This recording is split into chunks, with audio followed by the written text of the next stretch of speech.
Hello বন্ধুরা, কেমন আছো সবাই? মোটিভেশন ট্রেডার চ্যানেলে সবাইকে আরও একবার স্বাগত।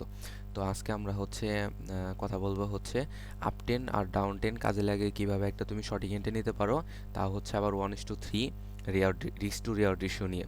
তো দেখো, আমি চার্ট ওপেন করে রাখছি।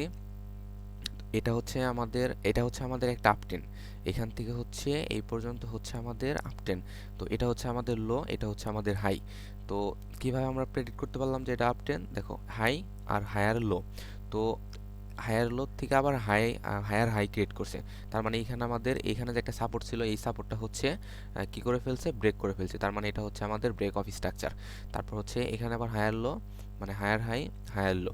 দেন আবার হচ্ছে হায়ার হাই ক্রিয়েট করছে। দেন এখানে আবার আমাদের আর একটা সাপোর্ট ছিল, সেটাও আমাদের কি করছে, ব্রেক করে ফেলছে। তাহলে এটা হচ্ছে আমাদের ব্রেক অফ স্ট্রাকচার, এটা হচ্ছে আমাদের আপ 10। দেন এখানে আমাদের ডাউন 10 কিভাবে তৈরি হলো? দেখো, ওভারঅল যে মার্কেটটা সেটা হচ্ছে কি, ডাউন 10। দেখো, ওভারঅল মার্কেট কি, ডাউন 10। তাহলে হচ্ছে আমাদের এগুলো হচ্ছে এক্সটার্নাল। তো ইন্টারনাল আর এক্সটার্নাল নিয়ে ভিডিও আসবে, তো সমস্যা নেই। এই ভিডিওতে হচ্ছে তোমরা আপ 10 আর ডাউন 10কে কাজে লেগে কীভাবে তোমরা হচ্ছে 1:3, দেখো আমাদের এখানে 1:3-র উপরে।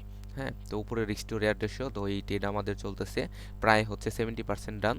তো দেখি আমরা আমাদের 1:3-র কাছাকাছি পাই, রিস্ক টু রেয়ার রেশিও হচ্ছে প্রায় চলছে। তো দেখো, তাহলে এটা হচ্ছে আমাদের হায়ার হাই। হায়ার হাই থেকে হচ্ছে, তাহলে যদি আপ 10 থাকতো তাহলে আমাদের হায়ার হাই থেকে কি ক্রিয়েট করতে হতো, হায়ার লো ক্রিয়েট করতে হতো। কিন্তু এখানে হায়ার লো ক্রিয়েট করে নাই, কি ক্রিয়েট করছে, লোয়ার লো ক্রিয়েট করছে। তাহলে আমাদের এখানে হচ্ছে চেঞ্জ অফ ক্যারেক্টার হয়ে গেছে। তাহলে আমার উপরে কি ক্রিয়েট করছে, হায়ার লো। তো হায়ার লো যখন লোয়ার লো আর হায়ার লো ক্রিয়েট করে, তখন সেটা হচ্ছে কি হয়, ডাউন 10 হয়ে যায়। দেখো, তারপর হচ্ছে হায়ার লো, দেন লোয়ার লো।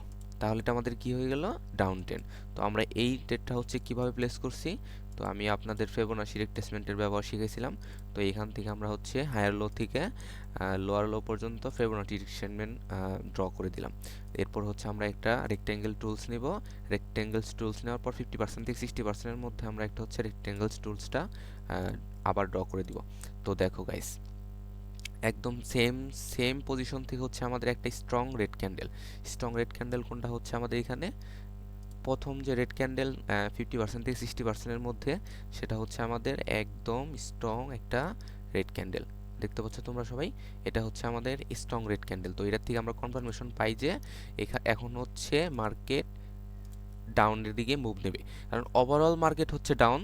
আর এখানে আমাদের হচ্ছে হায়ার লো থেকে লোয়ার লো পর্যন্ত হচ্ছে ফিবোনাচি রিট্রেসমেন্টের 50% থেকে 60%-এর মধ্যে যদি স্ট্রং রেড ক্যান্ডেল হয়, তখন সেটা হচ্ছে আমাদের গোল্ডেন জোন হয়ে যায়। তো আমরা এখান থেকে এটা বুঝতে পারলাম যে হচ্ছে এখন এখন আমাদের হচ্ছে মানে এন্ট্রি পয়েন্টের হচ্ছে সিগন্যাল মার্কেট আমাদের দিতেছে। যদি আমরা এই সিগন্যালটা না ধরতে পারি, তাহলে তো ভাই আর কি, আর তেমন কিছু বলার নাই। তাহলে আপনার নলেজের অনেক ঘাটতি আছে। তো আপনি হচ্ছে নলেজ ঠিকঠাক মতো বিল করেন। দেখেন ভাই, আমাদের হচ্ছে 1:3 ডান হতে আর একটু বাকি আছে। তো প্রায় ধরো যে ডান, ঠিক আছে, 1:3 ডান। 1:3 মানে কি, যদি তুমি এখানে ধরো মার্কেটে হচ্ছে দেখো গাইস, বলতে বলতে ডান হয়ে গেছে। তো ধরো 1:3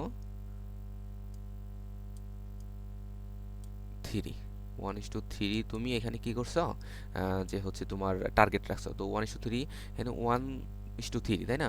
তো তুমি হচ্ছে 10 টাকাতে হচ্ছে প্রাইসটা হচ্ছে একদম হচ্ছে হায়ার লো থেকে কিনে ফেলছো। আর তাহলে তোমার প্রফিট কত দাঁড়াবে, তোমার প্রফিট দাঁড়াবে হচ্ছে, যদি 1:3 থাকে তাহলে হচ্ছে 10 টাকাতে কিনলে তোমার প্রফিট দাঁড়াবে হচ্ছে 30 টাকা।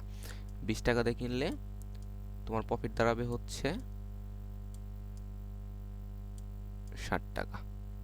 ওকে, এই হচ্ছে রিস্ক টু রেয়ার রেশিওর গুরুত্বপূর্ণ একটা টিক্স।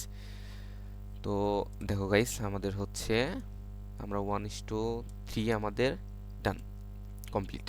তো এই ছিল হচ্ছে আপ 10 আর ডাউন 10-এর হচ্ছে খুবই বেসিক একটা টিক্স। তো এই টিক্স আমরা ব্যবহার করে মার্কেট থেকে কিন্তু এইভাবে 1:3 রিস্ক টু রেয়ার রেশিও নিয়ে ভালো একটা প্রফিট জেনারেট করতে পারি। তো এরকম ইনফরমেটিভ ভিডিও পেতে মোটিভেশন ট্রেডার চ্যানেল অবশ্যই সাবস্ক্রাইব করবেন, লাইক করবেন, কমেন্ট করবেন। আর আপনাদের যদি কোনো কিছু জানার থাকে বা আমার কোনো যদি বুঝাইতে যদি কোনো ভুল হয়ে থাকে তাহলে অবশ্যই আপনারা কমেন্ট করে সেটা কমেন্ট বক্সে জানাবেন। সবাইকে অনেক অনেক ধন্যবাদ। Thanks for watch.